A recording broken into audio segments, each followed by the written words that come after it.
Hello, kids. Let's read today. Curious George plays soccer. George is a good little monkey and always very curious. He was at the park on this beautiful day, ready to play.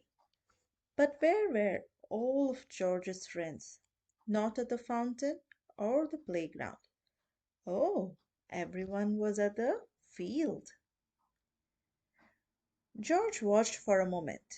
His good friend Gracie was there. The children were playing a game with a ball and a big net. George wanted to play too. As soon as the ball passed near him, George ran after it. He ducked under a player's leg and grabbed the ball. Then he threw it into the nearby net. It made it in. George jumped in excitement. But no one else was excited.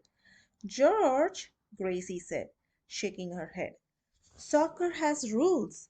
The most important one is that you can't touch the ball with your hands if you're not the goalie. George watched the rest of the game from a bench. When it was over, Gracie and the coach came by. I'm Coach Sandy, the woman said. Why don't you come to soccer camp at the recreation center? It starts tomorrow.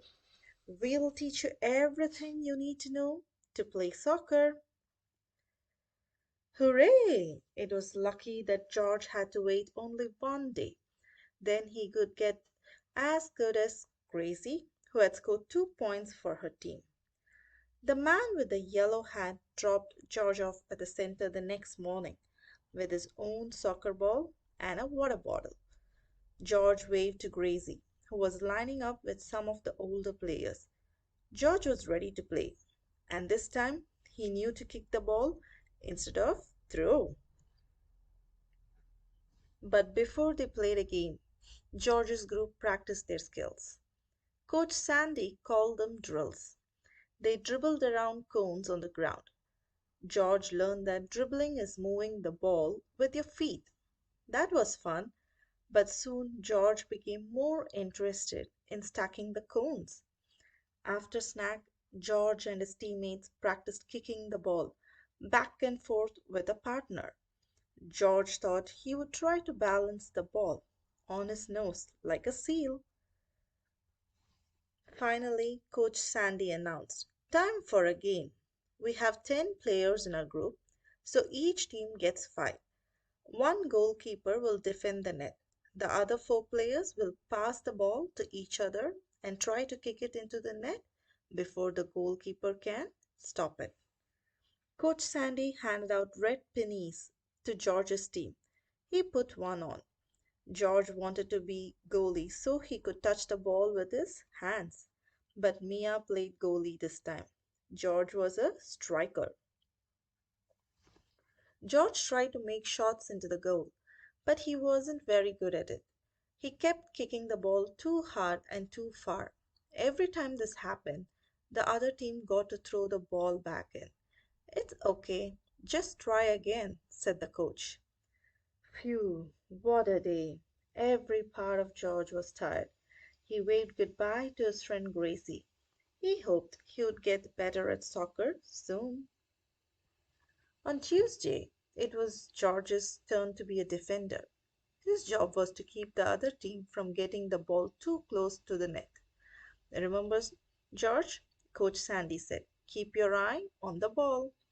George knew he had to keep his eye on the ball, but it wasn't long before he got distracted by the butterflies. Every day, George learned a little more about soccer.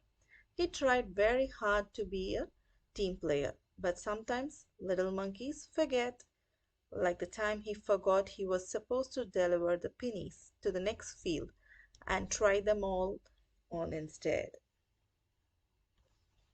Or the time he gathered some friends so that they could launch their balls down the playground slide when they were supposed to be heading back to the. On the last day of the soccer camp, George was excited for the big game.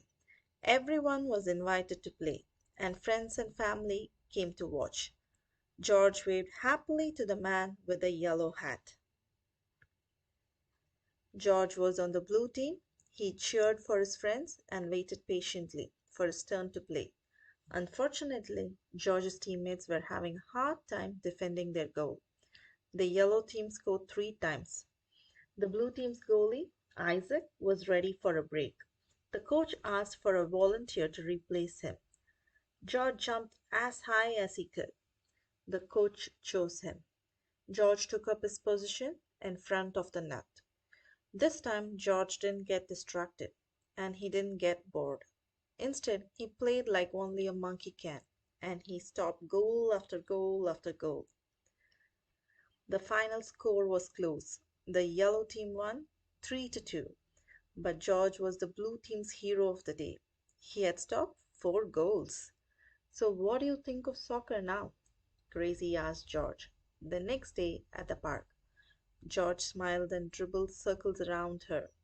Gracie laughed and said, "Now that's talking with your feet."